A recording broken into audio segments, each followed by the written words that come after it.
Hello, everybody. We just had a wonderful conversation with Christopher from Bartlett Walford Associates.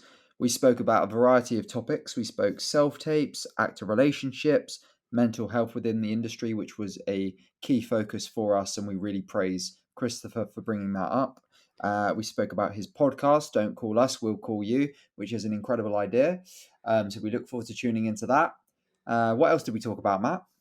Yeah, well, we spoke about how Christopher and his partner Jess inherited an agency and turned it into Bartlett Walford Associates. That whole process, how they went about it, how they wanted to put their own stamp on the agency and do things their way. And as you said, Christian, their desire to put their clients' health, mental and physical first, and to treat them as human beings is such an amazing thing for an agency to be so public and forthright about. And they're very good on their social media with that as well. So do follow them on social media too. Absolutely. Absolutely. And while we have you guys here, if you are here solely for Bartlett Walford Associates, we will not keep you too long. But if you aren't already, please do subscribe to our podcast, wherever that is for you, Spotify, Apple Podcasts. Leave a review. Follow us on social media at ITR in the room. We're on Instagram, Twitter, LinkedIn, Facebook. We're everywhere. We're spreading the in the room disease, aren't we, Christian?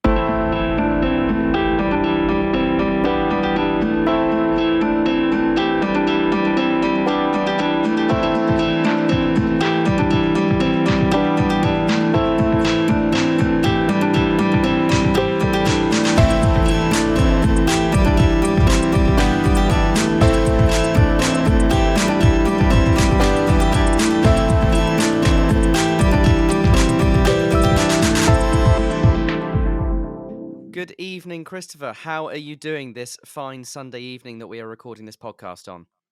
Hello, I'm good. How are you boys? Yeah, we're not doing bad. Very well, thank you. Yeah, not bad And at that's the all. podcast. That's the end. There we go. There we go. Goodbye, everyone. We hope you've learned something, and we'll see you back in the. No. We've got loads of lovely, detailed questions to ask Christopher, who you co-own and co-run Bartlett Walford Associates. Are we correct in the terminology there? You are. Yeah, We are I would. indeed. Fantastic.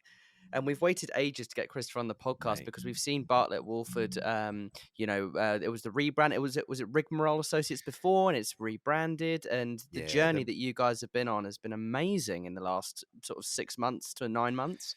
oh, I mean, it's a bit longer than that now. Yeah, What? I mean, where are we? What year is it? I genuinely don't know. God only knows. Feb 2022. 22. There we go. So yeah, it's been about 2 years in our care, realistically. Just coming up to 2 years in our care. It was just, for many reasons, something about a pandemic being one of them. It was Mm. it was time for Rigmarole to move to new ownership, and obviously we didn't particularly want to stay what it was because it was becoming something new. So Bartlett Walford kind of absorbed Rigmarole management, and then it is simply Bartlett Walford Associates now, and has been for a while. And it's definitely the way forward, and we're really happy. And it's the agency that Jess and I have always dreamed of. So we're really, really proud of it. And there's a reason we're not sleeping much. It's because we're working all hours of the day for it. So. It's absolutely fantastic, and we'd like to basically start the podcast by taking you back to the beginning of your journey in this industry. As it's always interesting for us to get a bit of backstory up until where you are now. So, what drew you to being a creative initially? Was there a moment or time you remember when you decided you wanted to work in this industry as a job? I mean, throwing it all the way back to performance, I'm Welsh, and music and performance and drama and all that kind of side of it, it's just part of our culture in Wales in a way that I don't think is as much in England, certainly. So you always grow up with music as just part of you, with like the Eisteddfod and things like that. And I always used to sing all the time. And anyone who went to any kind of religion-based school will know that you sing your hymns and your hymn practice and all that. But in Wales, it's slightly different. It's much more of a cultural thing. So it was always part of who I was as a person. I used to watch, it was always Gary Wilmot on a Saturday night on BBC One. I'm older Hmm. than you two. Uh, and I used to remember watching him and like watching Michael Crawford and people like that, and just loved the way that they were just showmen and kind of just held that audience in their hands. And even people like Morecambe and Wise, and I loved it, absolutely loved it. And that kind of got me into it, and then trained and kind of honed my craft as a performer. And then whilst I was a performer, and I predominantly worked in comedy and musical theatre and a few bits around that, I worked alongside Jessica as a casting director for about 7 years. And I always had an interest of knowing as much as I possibly could so that I could make each side of what I was doing better, not just for me, but for the people that I was working with. And I always wanted to make sure that I would make things better by being there, which obviously is the whole point of getting any job. But I loved it, and I loved being a casting director, and I loved being a gigging and auditioning and working musical theatre performer. But when you're working both sides, you obviously see what's good and what's bad. And Jess and I always knew that at some point in our career further down the line, becoming agents and having an agency where we could use that knowledge and use that experience that we'd gained, both good and bad, so that we knew how to do it right, would come around. And it just so happens that the pandemic brought on owning that agency a little earlier than we maybe would have imagined, but I genuinely would not have changed it for the world. I'm very proud of it.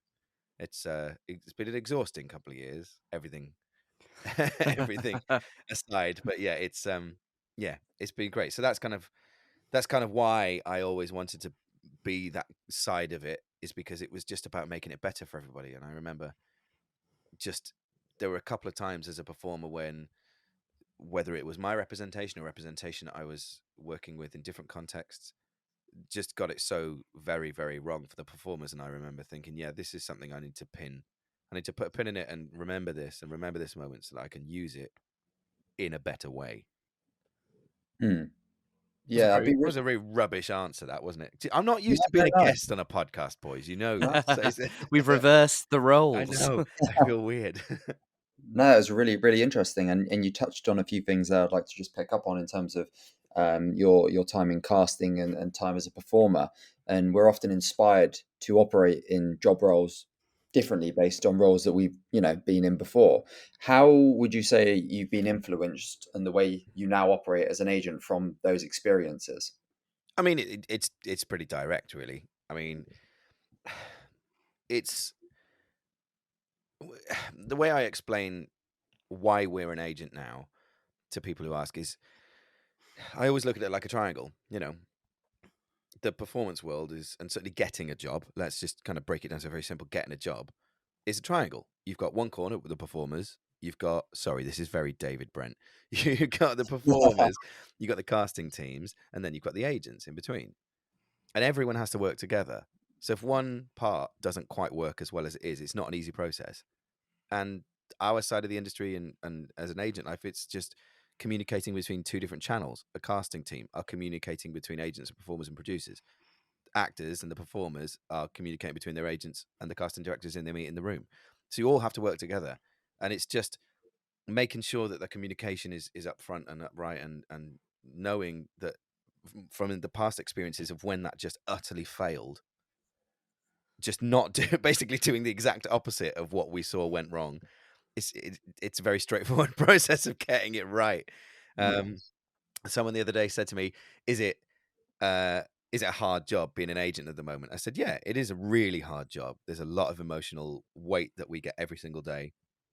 This week in particular has been quite a lot. But it's not a difficult job. It's just about communication and honesty, and then knowing your artists and knowing your clients and knowing how to apply the knowledge and the skills and the communication parts that we have to best grow their, careers. I've said career twice now. I've said it 3 times now. Sorry. God, I'm nervous. This is weird. This is very weird. Well, we hope to calm things down. We'll warm up into this. Sorry. I think we're doing. I think you're doing pretty well. And you said you have like a sort of cold thing going on with your voice or whatever. But I think it's brought some mature huskiness to the podcast, right? Like, yeah, because I can't speak for Christian, but my own voice, I sound a bit like some sort of, strangled goblin. So it's nice to have some nice baritone. Well, of course you bloody well agree. Anyway, we've we've spoken a bit about the way things should be done, and building a reputation is very important in this industry, and having a brand and an identity, whether you're an agent, an actor, casting director, production company. And as you've said, you've been going through the process of inheriting an agency and making it your own. And we'd love to know, as you are now and as you are moving forward, what do you want Bartlett Walford Associates to be known for, and how do you plan on building that reputation? What active steps are you taking?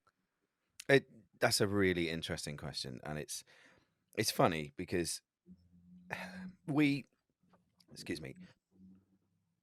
Oh dear me, cough. I tried to mute myself and I forgot I didn't.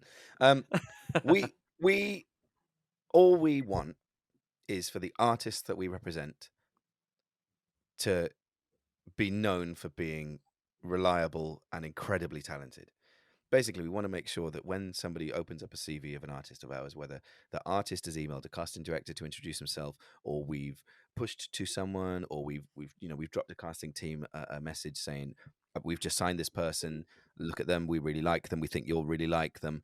When they see Bartlett Walford underneath that headshot on Spotlight, they go, "Ooh, okay, they've signed with Jessica and Christopher. That means, they're okay. I'll take a chance on this person if I've not met them before." All we care about is that by putting our agency's weight behind our artists, it means something. And it really means that they're part of this incredible family of artists that support each other, that bring out the best in each other. And also, if we do present an artist of ours to a casting team for a project, that they know that they're going to be right for it. From our knowledge of working on the casting side of the table, I almost feel like it really helps us become better agents because we've been through that process. So when we see a breakdown, whether it be, someone drops us an email saying, "I'm looking for this kind of person for this job," and I go, "Okay, that's that person. You need this person. This person's voice is really good for this." Or a comedy producer comes into us and says, "Look, I've got a sketch show for a TV project that I need someone who's quite good with impro and things." And I go, "Right, this person's good. This person's good." It's just about trusting us. And all I care about is being trusted, both from our artists and from the casting teams and the producers and the directors that we work for. It's a bit of a hustle, the old agent life. And I'm Mm. not too good at the social stuff, after shows and taking people's shows. I'm not great at that because my anxiety just goes through the roof. But at the same time, if I drop someone an email, I'm never pushing to a case of see this person, see this person. It's all about going, look, this person, as far as you've put on that brief, is right for the job. I think they're right for the job. You can trust me because I'm not going to put someone who isn't right for them. I'm not going to waste your time because I've been the other end of those emails. Mhm. Jim Arnold getting thousands for it's not like that. I'm not going to do that. But we're only going to communicate with people and take up their time if we know it's worth their time being taken up. So I just want Bartlett Walford to be known as a really honest and personable and reliable agency because then success will come to everyone, and it is. And I think that's the key thing. It's not a gimmick. It's just who we are. We're real people. Yeah. It's so funny, boys, because like in the pandemic taking over, we've kind of almost fallen into having a little catchphrase, and I genuinely would never have wanted a catchphrase for an agency, but our tagline has almost become like Jessica and I, we're real people, and we happen to be agents, but we represent real people who happen to be really good performers and are fantastic in their own disciplines. So if you kind of take that as the very ethos of our agency, is that we're all human beings first and performers second. And then, Jess and I, we're real people first. We've got a son, we live at home, we work from home. We're normal people first, and we're powerful agents second. Then everything comes down to that. So if that's how people know us and they think of us as, you know, being real people behind the emails and real people behind the tweets and Instagrams and all that stuff, then that's great because it means we're being true to ourselves from the very first point. Mm. Yeah, I think I'd love to build on that. I think you fundamentally answered the first part of my next question. I'm so sorry. No, it's great. But you describe your agency on your Twitter profile in 3 words, which sort of just spoke a lot about personal, honest, focused. Why did you choose those specific words? And then building on that, if you could pick 3 words to describe an actor with the best chance of success in this industry, what would they be, and do they sort of correlate with what's on your Twitter profile? I mean, yeah, really. Again, it's, you've got to put something there, haven't you? You've got I love to come. It's not ASL anymore, is it? It's no, it's exactly who we are. There's not Yeah. much. There's not much more to it, really. We're so focused on building our artists' careers. Like it consumes every ounce of what I do at the moment. And we are personal. I'm not going to just copy and paste emails to casting directors. That's rubbish. As I would not expect somebody to copy and paste an email for our representation inquiries, because guess what? We can tell. You Yeah. know, Mm. we're honest. If someone's not right for the job, I'm not going to submit them for the job, and I'll explain why if they question. But that's why you have to be honest with yourself as an agent. We can't sign everybody. We can't represent everybody, and not everybody is right for the jobs that they would love to do. It's as simple as that. If somebody's pushing or nudging on Spotlight for 42nd Street, but they're not an amazing dancer, they're not going to get a submission. If they want a hyper, if a producer wants a hyper gritty actor for quite like a really urban setting, police drama or something like a Sky drama, and this person's more of a Regency actor and Shakespearean thing, and they push, it's just not going to work. So you've just got to be honest with everybody, but at the same time, that honesty reflects in our submissions. We are honest when someone's really good. I'm not going to go, they're a star, unless they're actually going to be a star in that role, because it's just not, I'm not being fair to the actor when I submit that person if it's, fake. And I'm also not going to just, blanket submit everybody. That's not honest, because which artist am I working for in that situation? I might have 2 or 3 people that could do the job in very different ways, but I'm not going to submit everyone who's got a good voice just for a musical, because they may not be the right person for that thing. And Yeah. that's kind of that's as a performer, that's kind of where I'd hoped the agent world was moving, and it's not necessarily the what's the word I'm looking for? Representation that I had. Sorry, it's been a long week. It wasn't really representation that I had, and I think I needed that more personal side of it, which was difficult in my situation. But that's why I want it to become the forefront of what we do now. When our artists feel like they should be able to pick up the phone to call us about, a submission or a self-tape or something, but also I'll see them in our Instagrams reacting to people's news that we're posting, or, some shots from a rehearsal process or something. And then I'll have them in WhatsApp dropping me a voice note about a life update or something. We're representing people. And I think that's it. And I hope the industry is moving towards that a little bit more. Yeah, I think it Because is, and it's it's quite. real. Sorry, Yeah, Michael. no, that's all right. It's quite interesting that I went back and checked your Twitter just now, because I was like, Oh I remember I God. wrote that question a while ago, and it's changed to personal, passionate, and driven. But it's not the differences that are interesting to me. Is the fact that personal was the word that you decided to keep. And I know you just said, you got to put something there, but that's a choice to keep the word Yeah. personal in. And I like the way you spoke about submissions to casting directors, because in the associate job that I do, I've done some spotlights before with some guidance, and there's so much you have to consider. It can take Yeah. so long to respond to spotlight submissions, because I've been an actor that's I've been in the industry for a good few years now, but I never really, you don't understand the practical process of spotlight submissions and how they work. That you get a breakdown, you then get a blurb above the casting, then the characters, and within that you've got so much specific detail that you might miss as an agent, that says, oh, by the way, they have to be this tall, but it's hidden in some random sentence. And then you have to compare your actor's availability, your actor's skills, and all that. I mean, when you're the top of the pile in your agency and you know your actors really well, it's quicker. But there's a huge amount of practical information you've got to get right, and then you've got to add the personal and imaginative side on top of that. And I was wondering that, if, because you know your actors so well, does that make that process a lot smoother and allow you, as you say, when your actors ask you questions about it, why you have or haven't been submitted for something, you're well equipped to deal with those conversations? Here at Actors Coaching International, we like to partner up with the best, which is why we're offering In the Room listeners 20% discount on all of our classes. When booking, simply put in capital letters, In Room 20, That's in room 2020 in the discount code, or email us hello@actorsci.com mentioning in the room when booking. By knowing our artists as personal as we can, it just means that we get to be as right as we can be, you know? It's it I wouldn't say it makes it more fluid of a process, but it makes it easier. It makes the whole thing easier, because if I know what projects make someone tick, then I can look for those projects in different situations, not just on the Spotlight, etc. You know, and obviously Spotlight is just a very big part of that, but it isn't always that. You know, Of if I know, course, for yeah. instance, a cruise producer is looking for a lead vocalist, but the height requirement for this particular contract is slightly shorter than they normally have, and I have someone who doesn't necessarily meet the height requirements of other ones, then I can really go for that person for that, and as I did, and it worked the other week. So it's little things like that, but it's Yeah. it's my brain is like an encyclopedia about all of our artists.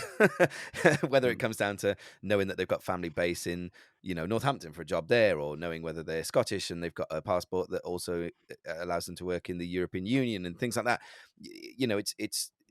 You obviously have a lot of this information written down and in different kind of databases and things, but having it really like accessible, I feel a bit like Jarvis sometimes. I really do. I really did. Little Marvel reference for anyone who doesn't watch the films there. Sorry.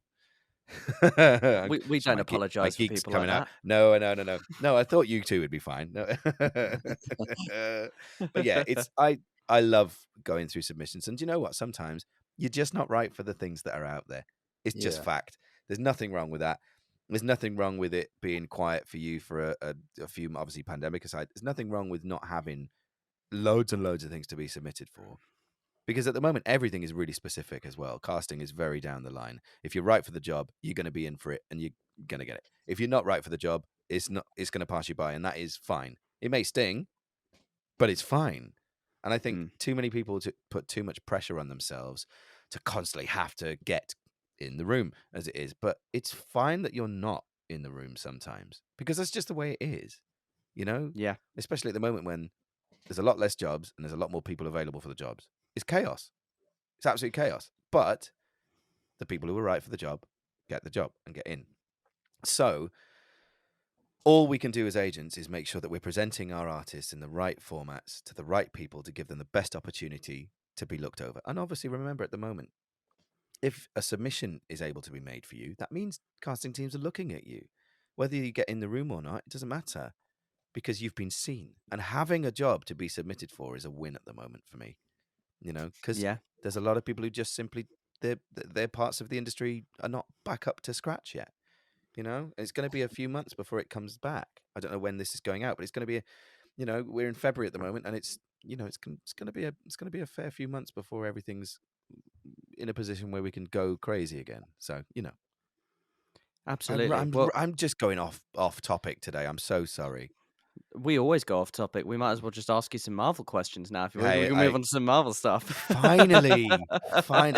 The podcast for you. Oh, No, my we're going to go on to a much more invigorating topic, which is agency applications. Whoa, Oh, we're going here to we really go. get exciting now. Here we go. So every single agency varies in how they accept and review applications from prospective actors. And I think more actors need to be aware that every agent asks for something slightly different on the whole. We'd love to Yeah. know how you as an agency operate, and then what are you looking for in potential new clients, and therefore conversely, what do you not want to see? You mentioned earlier, obviously, the copy and paste submission attack that some people Yeah. do. Number one. Also, before I say anything, this is just my answers. Okay, every agency, every agent is different, has a different way of going about it. But number one, get our names right. Yeah. Our website is under construction, so I'll give people not getting that, but it clearly says Bartlett Walford not Bartlett and Walford, Bartlett at Walford, Bartlett Wolfon. No idea where that one came from one day. But just it's Christopher and Jessica. Like, there's enough references to who we are. I think it's even in our bios on social media. Like, it's dear Christopher and Jessica. It's a good start. Okay. if you copy and paste, first of all, don't make your application personal. But if you copy and paste, make sure you don't also include dear Christopher and Jessica, dear Ian, dear the whole Galloway's team. You know, Yeah. we work with our colleagues. You know, agents Yeah. are not going up against each other. We talk with, you know, we're colleagues, we're friends, we're supportive of each other. But we know that you haven't just emailed us. We know people are looking for agents and they're going to hustling. So make it personal to us. Say hello, introduce who you are. Don't just send me a tape and say, watch this, sign me. Which actually I quite like the balls of that one, to be honest. Oh, you'll regret Don't. saying that Oh now. my The god. amount you're gonna get now. Oh, no, mate. I don't think my notifications could go off more. I just want you to be personal. You know, like I said, every agent's different, but tell us why you think that we are the right agency for you, because we'll be able to know if you're a right artist for us. If we've got any clashes on our books, it ain't gonna happen, and that's nothing personal. It's just that, you know, by design we're a numerically focused agency. You know, we haven't got an enormous amount of artists on our roster. It's about 60 artists on our roster, and it's, you know, that's across me and Jessica. We haven't got 5 agents each with loads of artists. We're not that size agency. We're a smaller numerically agency, and that is what we want to keep. So I can't sign everyone. I wish I could. I love people. People are great sometimes. Actors are Hmm. great, but I need to know why you're different to who I've got. Now, I appreciate our client list is available if you email us. That's fine, but I want you to show me who you are. I really couldn't care what you've done or what you do or anything like that. I just want to see who you are as a person, because that's what I'm looking for. I'm looking for amazing people who are amazing performers. And guess what? You might have a skill set that just doesn't fit with what we need at the moment. But I just want, and that's fine, but we'll always keep you on file. And remember that. It's not a case of no, never. It's a case of maybe not this time because I just don't have the space for you. Case in point, one of our artists, Hazel Simmons, an incredible performer and a really, really wonderful actor, musician, trained at Guildford. She's brilliant, and I adore every conversation I have with her. I was approached by Hazel and really liked Hazel when I saw them in their actor musicians. Oh my goodness, my mouth has stopped. In their actor musician showcase, Hmm. that I saw them in 2019, 2020. Can't remember when it was. And just sadly, Rigmarole wasn't in a position to welcome Hazel onto the books at that point. We had people that they clashed with, and that really hurt because I could see Hazel's skill set and potential, and it couldn't happen with someone similar, and it just wasn't the right time. As soon as I took over, and as soon as Jess and I took over, I'd remembered how much I loved Hazel's stage presence and ability and skill set. And as an ex-actor musician myself, I know what it's like to be an actor musician. I've worked in that part of the industry. I knew that if Hazel was available for representation, I was going to go for her. And the first email I sent from agent at Bartlett Walford Associates, or whatever it is, I should know my own email address, agent at bartlettwalford.com, was to check Hazel Spotlight, and I saw that she was still self-represented. So I sent her an email straight away and said, hello, guess what? Now we're in a position that we can offer you. By the way, we've taken over the agency. Would you like to have a conversation? And the answer was yes. And we've never looked back. And she's an absolute star and hadn't signed with anyone between that time. And she said to me, it's because I was holding out hope that one day you'd come back to me. And we did. So sometimes, I'm not saying it's worth holding out hope all the time, but it's worth remembering. Just because it's a no at one point doesn't mean it's a no forever. It just means it's a no, not right now. And that's the same for jobs as well, you know? Look Yeah. at Lucy Jones. Lucy Jones has auditioned for Alphabet upwards of 12 times, 13 times, I think she said. But this year, she's got the part. So, you know, it doesn't happen at once. If there is a particular agent that you have your heart set on as well, this is important to remember to anyone who's self-represented, because the term is self-represented, not unrepresented. You're representing yourself. If you are self-represented and you are on the search and you want to gain agency representation, then just keep going. You know, if you have your heart set on one agent, that's great. But there are lots of us out there that you may have colleagues and friends and peers who are with, who speak very highly of their representation and can show you that there's more to agents' options than one or two of the big top 5 that you maybe have thought of. And I think broadening your search will bring some incredible results. And there might be an agent out there that's more specified to your particular skill set. Whether it's someone like us who has big strength in active musicians, big strength in comedy, big strength in musical theatre, or you might go with someone who actually has a voiceover wing. And if you want to be a voice artist, that's great. That's not who Bartlett Walford are, but it might be another agency that has that option. Or, for instance, if you are more of a commercial dancer and you look towards a more musical theatre agent, but actually your skill set lies more in commercial dance, that's going to be the right representation for you. It's little things like that. Just make sure you're applying to the right people for you and your career, not just the people you've heard of, or not just the people that your drama school says only sign with these. Take it for you, and it has to be the right agent for you as well. We're not the right agent for everybody. That's absolutely fine. It's just the way it is. It stings when we get a no, but that's fine. It's just the way it is. And by going with someone else, it means that we weren't the right person for them. And that's the most important thing, that an artist finds the right agent for them, not just says, I'm a client, can I be on your books? Because that's not the right question to ask. The right question to ask is, can we have a conversation to find out if we're a good fit? And it's a relationship, isn't it? I'm sure you both know this. It's a relationship. It's about making sure that both sides can work equally together. It's no longer a case in the performance world that you sit and just wait for your phone to ring. That's just not right. It's about making sure you can have communication with your agent, making sure you can talk to them and say, right, it's a bit quiet at the moment, that's fine, but what can I be doing to show myself off? What can I be doing to build? Who can I write to? Who can I tape for? What can I learn? What material am I going to need to do for this audition? What can I work on?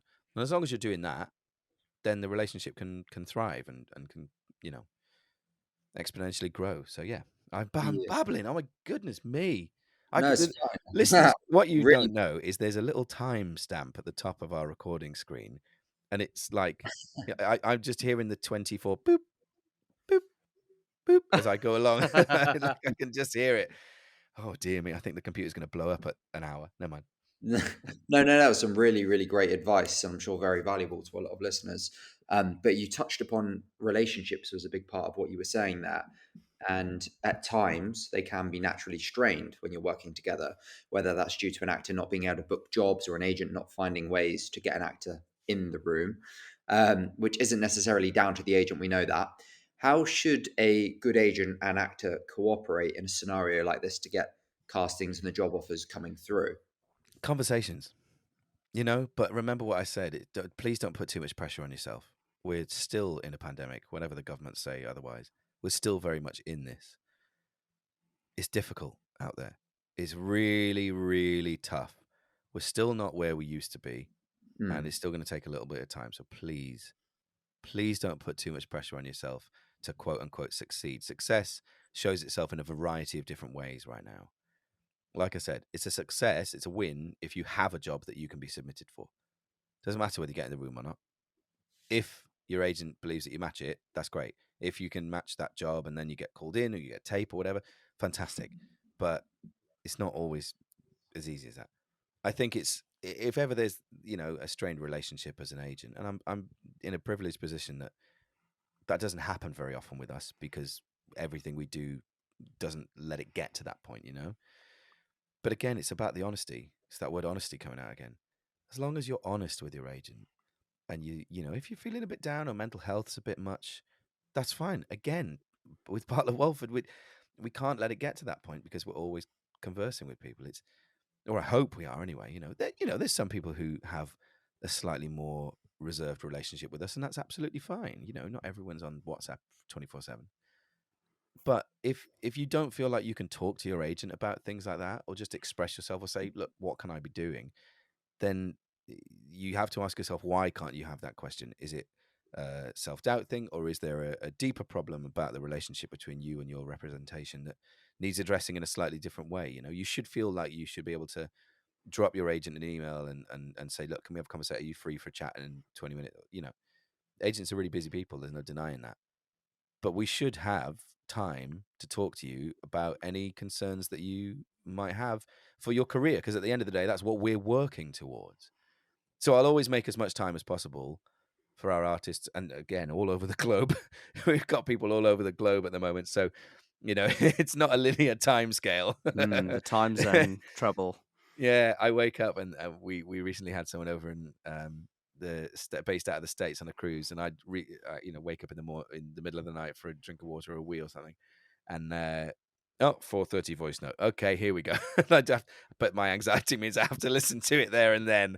And my wife would roll over going, "What's going on?" And I'm like, "Oh, I'd stay well clear of the phone. I wouldn't go near it that time in the morning. No chance. You're not an agent, are you? No. Oh, mate, I'm buried into my head with all these WhatsApp messages. No, but it's just honestly, it should be open and conversational, and it's okay to talk about these things. It really is okay to talk about these things. And if you don't feel like you can have that conversation about, okay, I'm feeling a bit rough right now about this, you should feel like that, because it is a relationship, and in a romantic relationship, it works. It's a two-way thing, or three, or four. It's 2022, guys. But it is it's an equal relationship. It's not just give and take. You have to converse, and you have to cooperate and work together to get the results together. Yeah, absolutely. 100%. I think I am David Brent. You've charmed me. Right. So listeners, we've been planning this record for a very long time. But life and mental health and loads of other reasons have got in the way of me sitting down and recording with the boys. So thank you for welcoming me on and not just blanking me. Not at all. But now I listen to myself talking. I hate talking about myself. I hate talking about me because I'm so used to talking about our artists. I hate the focus being on me. That's why I became an agent, so the focus wouldn't be on me. Damn it. We trapped you. Yeah. Well, we'd love to talk about self-tapes. It's another one of these big topics that whenever we get an agent on, we discuss self-tapes. Again, very exciting, but very necessary. I mean, they are now unarguably, partly due to the pandemic, but that just accelerated the inevitable process. That it's the most used format now for first round auditions anyway. And agents can view hundreds of self-tapes in a week. And we know generally, you want things like a plain background, decent lighting, as good sound as you can manage, filmed in landscape unless told otherwise, which is my main pet hate when I'm looking at self-tapes. What are the mistakes? I want a self-tape, not a TikTok. All right. Yeah, no, that's a nice way of saying it. I like that. I'm going to use that one. But what are the mistakes that you see actors make that aren't so obvious? And are there any actors who always turn in? Oh my God, are you all right? Yeah, I'm fine. I managed to mute the second one. Sorry. That's that big question. We're having an absolute disaster. Yeah, I was just my words. Rubbish. No, it's fine. Now, right. I know we're going to talk about my podcast in a short while, but self-tape fails always make me laugh. One of our I know she won't mind me telling this. One of my artists, Kirsty Geddes, is an amazing performer, and when she has self-tapes come in, she always posts her bloopers on Instagram, and they always fill me with such joy, mainly because A, it's hilarious, but B, it just shows the amount of energy and effort and time that artists put into self-tapes, which, if I'm just watching one final edited self-tape to go, yeah, okay, maybe take another pass at that, make it a bit more rock, or yeah, okay, I think you can be a bit more natural on that line. Before they've got to sending it to their agent or the representation, artists have really self-edited a lot. There was a time back in 2020. I'm not a performer anymore, but there was a more recent than maybe I was imagining time where I was asked to self-tape for something, to be a vocalist on a very, very unique and very specific project that would speak to my Welsh heritage, that was going to be done at a very prestigious venue. Something that you're like, okay, that's bucket list.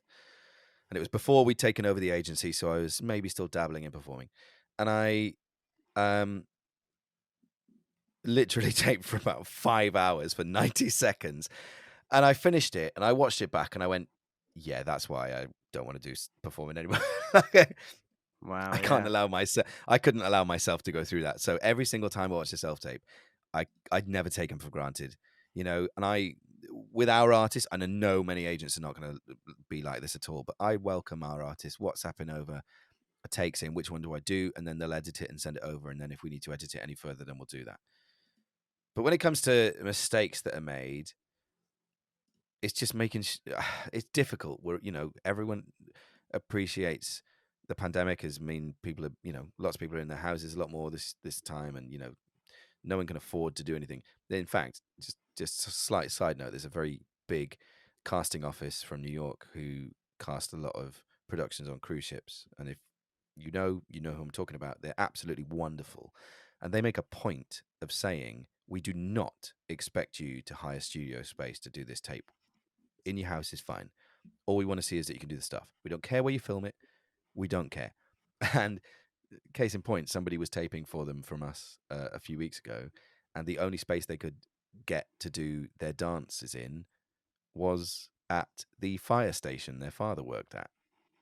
So they were taping, and in the back was just a Simon Snorkel fire engine. And I loved that because it just showed initiative of, I just need space that I can access within 24 hours to go and do split leaps and do a full routine from a massive Broadway musical. I need to do that. And they couldn't do that in their kitchen because they wouldn't have been able to show what they can do. So they used their initiative and thought, okay, that's a big space. I'll do that. So that was a pretty cool. That was good. Obviously, it's not ideal, but it still made them stand out. And they got a recall. So it's little things like that, making sure that you just show yourself. I think it's not even something that people do wrong. I don't think it's something that people don't do enough. We're on the it's the grad season now. We're back at lots of drama schools for the first time in person, thanks to Corona, and we are meeting a lot of people. We're seeing a lot of people at panel days, which is fantastic. But not every drama college has that facility to have us in for a panel day, or lots of other agents on the same day. And there's occasions where we have to ask young artists and graduates to tape extra things for us so that we can, it's not a test, it's just so we can see if that style fits you, if that is going to be something we're going to be able to work for, if we're looking towards representation. And I think one of the biggest mistakes in that context, where it's maybe a slightly looser brief, if we say maybe pick a song from this genre, is that you try and overthink what the request is. Have you ever had a tape where it's coming and it's gone, I want you to do it like this, and you go, okay, that's what they actually mean by this? No, just take it at face value. Yes. Mhm. If I've asked for a rock song, give me a rock song. I don't want a 60s rock and roll song. I want a rock song. If I've asked for a pop song in the last 5 years, don't sing something Elton John. If I want Elton John, I'll ask for Elton John. If I want something chart, I want something like Dua Lipa. I don't want Whitney Houston. As good as that will be, and as good as that to show your voice off, there's a reason that I'm asking for that. So just give me what I want, really, as direct as that is, and at the same time, don't send an enormous amount of cuts and things. I don't want 6 versions of the same song. I want your best version, because that's what you're going to be doing in an audition. Obviously there'll be direction and notes, and there'll be an opportunity to maybe do it again in person, but this is just a one-off. And if I see the self-tape, then I'm going to meet you in person. And that's a lot of the time where it goes. The recalls nowadays, even though they might be on Zoom for some of them, that's where you're going to get direction. That's where you're going to get notes. Self-tape is just the basis of seeing what you can do. So if I ask for something legit musical theatre, then that's what I want. I don't want something not legit, sung in a legit style. That's not going to give me what I want. So all I would say is less so what more people do wrong, and just be yourself. Because if you're yourself, you're going to be relaxed and you're going to be enjoying it. And if I can see you enjoying the material, obviously if you get given material for a show and there's more context, that's a completely different conversation. I'm more talking about a kind of general self-tape now. But just be yourself and be happy, and present your ident nicely if you've been asked to do one, and then make sure it's, this is something. Actually, there is one thing that I would say: keep your file size small. I don't want a 90-second video shot in 4K and Dolby Atmos, and then it takes 1.8 gigabytes to download it. No. Keep it small file size. Keep it MP4 if you can. It's just a more universally acceptable file format than a .mov, which is fine, but some people will find it hard. And make sure you always keep the file. Don't just upload it to YouTube or send it off and then delete it off your phone or your computer or wherever you're editing it. Keep the file, because you never know. Obviously, we keep them all as well, but you never know when you're going to need it again. Or I might be quickly talking to someone about you while I'm out and about, going to meetings on my phone, and I need to access that file quickly. Say, can you just WhatsApp it to me quickly? And they'll be, oh, I haven't got it anymore. I'm like, oh, okay, I'll have to wait till I go home when that conversation is missed, and that opportunity may have passed you by. So yeah, that's oh my god, these answers are horrendous. No, they're fantastic. You mentioned your own podcast a minute ago, and we know you've set up a brilliant podcast. Don't Call Us, We'll Call You, a comedy podcast where you talk about all the the hilarious gut-wrenching mishaps that happen in the audition room. Where did the idea for the podcast come from, and when can we expect to see more episodes? So, Don't Call Us, We'll Call You was something that I'd been cooking up for a little while, and I had nothing to do, like many people in lockdown. So, so don't know if you noticed. So it was very clear very, very quickly that the performance world was going through a huge anxiety peak and a huge, oh my God, I'm not good enough. And what's the thing to fuel that is when, as a performer, one maybe doesn't deliver on the opportunity and they complain themselves, or things happen. It's the kind of stories that you tell your mates down the pub or down, in Pret after the audition at Pineapple, and you laugh at what happened, and you can laugh at it. And I think that was the most important thing for me, using that extra anxiety that the industry had, just been fed on a plate in a pile from the pandemic and not working and worrying about getting back to it. And I just thought, how can I help? How can I use my knowledge and my position to remind people it's okay if things don't quite go to plan? And that was something that I was like, yeah, that's a really good, I think that's a really good way of doing it. We did a couple of test episodes, and it's really funny. And for those of you who don't know, my own show is called Don't Call Us, We'll Call You. And like the boy said, it's a podcast that celebrates audition mishap stories, because everyone's got them. Whether you are a performer, a casting director, a producer, a pianist, a writer, a stand-up comedian, in our industry, we've all been in the audition situation at some point in our lives. And it's all gone wrong for us some point in our lives as well. So we get performers from around the globe to email us their stories anonymously. I read them to a guest each week, and our guest and I share some of our own to prove to everybody you're not on your own. And you might think nothing like that has ever happened to anyone else, but 43 episodes in, and I can prove to you there's many people, many people that it's happened to. So yeah, I've got a couple in the can that I simply haven't released yet. It's just, again, life, running the agency, everything got in the way of being able to sit to having a toddler. Everything got in the way. Yeah. Of having enough time to really focus on it in the time that I want. But I can say we're coming back in March. Coming back In March with a bang, and the first episode back will be the one that I recorded. I think we recorded it back in May last year. Will be Mr. Johnny Weldon. Oh yes, from Twitter and fame. It is a barnstormer of an episode. It's so good, a nice compact episode, and it was just a delight talking to Johnny. And it's taken me a long time to release it, but it is well worth the wait. And there are some superb stories. Johnny's got some great tales, and obviously Johnny has just shot to fame this last 12 months, and rightly so as well. So hopefully that'll show you a little bit more of Johnny and what an incredible performer they are, and just wonderful. And it's a joy that these people want to get involved, and whether it's JJ Neiman and people like David Hunter or Reece Styler, Christina Bianco, or casting directors like Sarah Jane Price or Emma Norman, who's casting the new Jekyll and Hyde version that's coming out very soon. She was on our first series. She's brilliant. Yeah, Emma's an absolute delight, and it's having stories from them, and listening to people in the industry just proves to maybe a young performer who's listening, who's panicked about if they didn't land their double pirouette very well, or their Split Leap wasn't as extended as it possibly could be. It's okay. Little tiny things like that are fine. Somebody nearly shit themselves 3 times in one dance call. So, it's How did you it is find what it that is. out? How did you know? Because it was me. No, it's not. Maybe. No. It's, again, people trust other performers to have had a similar situation. Yeah. Come on.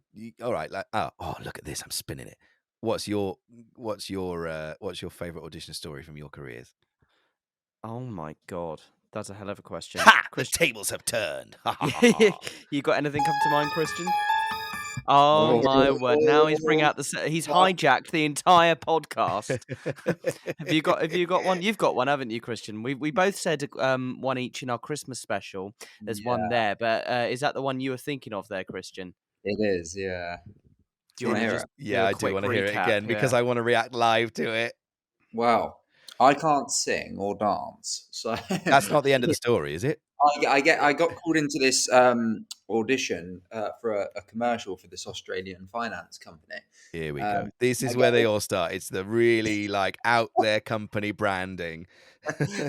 I had to do an Australian accent to start with, then roll into the singing section, and then do some dancing whilst doing it all simultaneously. I was like, God, that was horrific. I left the room. I get a bloody recall. So anyway, I go back the next time, and they're like, yeah, no, it was really great. Just do it again, but this time just do it in your boxers. I was like, hey, come on now. Right? No. I was like, I mean, yeah. So anyway, that ended up maybe my lack of abs didn't get the role, but who knows? What was that in the brief? Was that in the brief? No, I don't know. Well, it was in your briefs.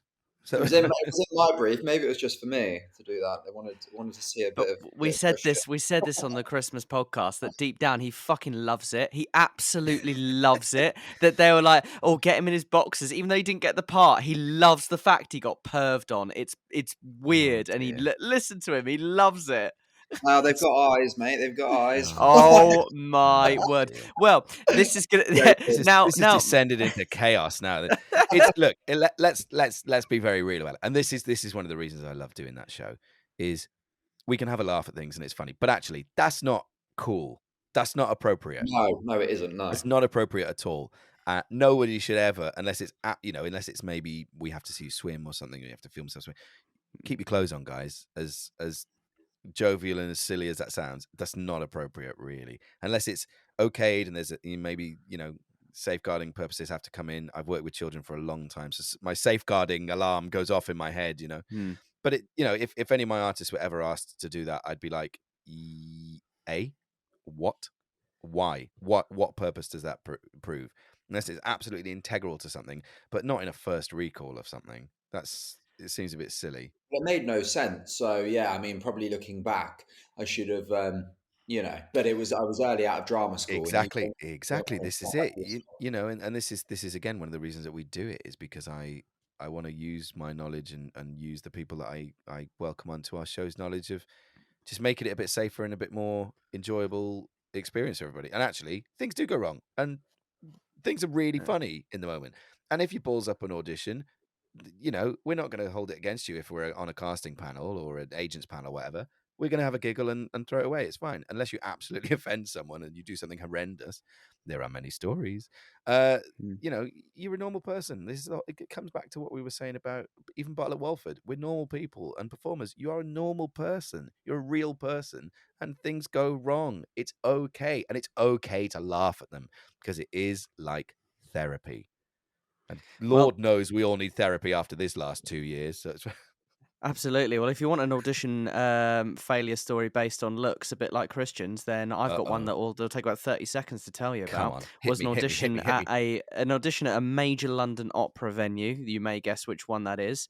And they generally do auditions for their actor roles in their operas, and some of them can be really good. You can get like a full-on hour-long physical workshop. It's really great. And I did one of them and I didn't get the part, but when I got called back in for a different one, I was like, oh, it's like an hour-long movement class. I might as well go because I get that anyway. anyway. I turn up, and this really serious opera director with like a scarf and a hat on and a long jacket on, like in the actual space, lines 60 of us up, walks down the line, and just went no, no, no, no, and sent us out. Like, I got no'd. No. Didn't see, literally looked me up and down like I was a piece of meat, and just went nope. So I probably should have gone into that audition room wearing no clothes. At least it would have caught his attention. But that is not nice. That's awful no. behavior. Isn't that shocking? And like, it was just, there was no apology, no nothing. And you know, take a day off work, £25 for a London day travel card, and you get treated like shite. It is a joke. So I think this is another important thing, right? You know, and certainly with an agent's hat on here, hearing stories like this breaks my heart, because I can't have helped you in that situation, and that's something that's going to be, as you know, core memory activated of when it wasn't comfortable for you as a performer. But that's one of the reasons that I wanted to become an agent, is to make situations like that just simply not happen and make the industry better from within. You know, I'm not on a ship waving a flag saying this is the way to do things, everyone. It's not like that. But you know, the culture has to change of respect, and respect your performers. And luckily we work with a plethora of casting directors, and absolutely 99% of people that we work with are absolutely magical. But there are still stories flying around that are far too recent to be okay, of just such disrespect in the industry on all sides. And I'm talking agents to casting directors. I'm talking casting directors to performers. I'm talking performers to everybody else. There needs to be just so much more respect in this industry. And I think, and I hope, and I think we're seeing it, that this last 2 years has pressed that reset button and gone, guys, let's just take it. Let's just start again. Let's just start again. You know, on every sides, and you know, even with many more people feeling freer to express their identity, and using the correct pronouns for people and things like that. It starts there, and it starts there, and it builds up. And if we respect everyone on all levels in our industry together, we can make it better for everybody. It's not difficult, is it? No. So stories like that, hopefully my podcast will finish soon, because nobody will have a story like that. But at the same time, there are stories that are just silly things that happen, and you just go, oh my God, that is totally relatable, because I would have done the same thing in the situation. Yeah. So yeah. Moving on to a slightly less serious subject. For this season, we have some silly and sometimes serious rapid fire questions. If you could just answer on it with one or two words. Okay. So I'll kick that off. I haven't got now. a sound effect for rapid. Let's pick Laughter. a random one. Yeah. Okay. There we go. That's what happens when I go in the audition room. Jingle. Right. Are you Sorry. ready That was the for the boxes rapid again. fire questions? Go for it. What's a show or film that you love but would get judged for it? Ooh, that's a really, really tough one. Probably something like Wicked Tuna. Favorite season of the year? Season 4 of The American Office. Brilliant. Hardest part of your job? Giving people a no. One word to describe a great actor. That broke up. Sorry, I didn't quite hear you. Oh, one word to describe a great actor. Real. Should everyone listen to In the Room podcast? They already are, if they can hear this. There you go. That sort of ruined our question, doesn't it? That's a very fair point. We'd never thought of that. Yeah. I mean, if you're asking, this is the thing with marketing, boys. If you're asking people who already listen to your podcast to tune in and listen to the podcast, that's 4 seconds you're not getting back. Oh my God, you've completely destroyed the top and tail of our entire podcast series with one fell swoop. Anyway, moving on. There we go. Oh God, he's taken over the whole show. We love it. Sum up I've got the outro feeling. music as well. I've got outro music. Sorry, carry on. Oh my God, we're ready for that. Sum up the feeling of your client booking a job in 3 words. About flipping time. Nice. Because slight, not rapid fire here. We wait as long as you guys do, and you know, we're really putting in that work and waiting for it to come, and we can't wait. It gets closer and closer and closer. And oh my goodness, that release of finally saying that yes and giving them that call. That's about time. I can't wait. That's special. Best piece of advice you've been given? Just be yourself. Theatre or film? Oh God, no. Sorry. Oh. Sorry. Theatre or film?